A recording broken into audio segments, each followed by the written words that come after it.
आज आपला टॉपिक आहे थ्रेडिंग. थ्रेडिंग ही आपण 40 नंबरच्या कॉटन धाग्याने करतो.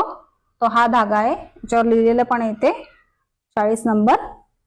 हा कॉटनचा थ्रेड असतो आणि आपल्याला ह्याच्यासाठी काय काय लागतं तर पावडर, कॉटन, सीझर आणि ॲलोवेरा जेल. आणि कुठल्या कुठल्या भागावरती आपण थ्रेडिंग करू शकतो. Eyebrows, upper lips, side box, chin आणि फॉरहेड. साइड बॉक्स म्हणजे आपला जो गालाचा साइडचा भाग येतो तो असतो. समजतंय?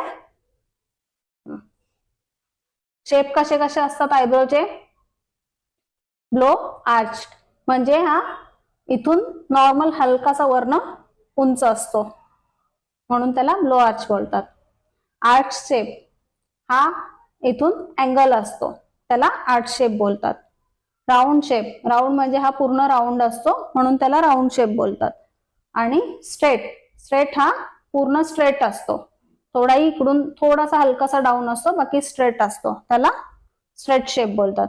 एस शेप, एस हा इथून सुद्धा राऊंड असतो आणि इथूनही राऊंड असतो त्यामुळे ह्याचा एस शेप बनतो, त्याला एस शेप बोलतात. आपल्या आयब्रोला सुद्धा डिग्री असते. फ्रंट साइडला जी आहे ती 90 डिग्री असते कारण तो थोडासा हलकासा डाऊन असतो म्हणून त्याला 90 डिग्री बोलतात. हा भाग मिडलचा उंच असतो त्याला 60 डिग्री बोलतात कारण तो वरती आहे म्हणून त्याला 60 डिग्रीला सांगितलंय. आणि हा एकदम खाली असतो म्हणून ह्याला 40 डिग्री बोलतात.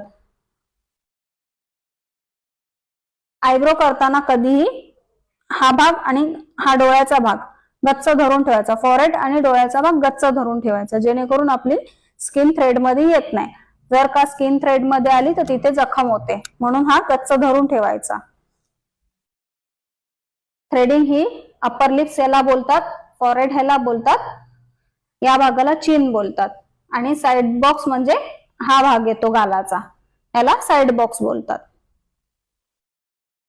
आयब्रो करताना कधीही लक्षात ठेवायचं की फ्रंट हा राईट साइडचा हा फ्रंटनेच करायचा आणि लेफ्ट साइडचा हा बॅक साइडने करायचा कारण ह्याची ग्रोथ या साइडला गेलेली असते तर या फ्रंटनेच करायचा जेणेकरून आपल्याला अपोजिट साइडला काढायची असते म्हणून हा फ्रंटने करायचा. आणि ह्याची या साइडला गेलेली असते म्हणून हा बॅक साइडने काढायचा जेणेकरून ह्याची ग्रोथ या साइडला कट होईल. समजतंय?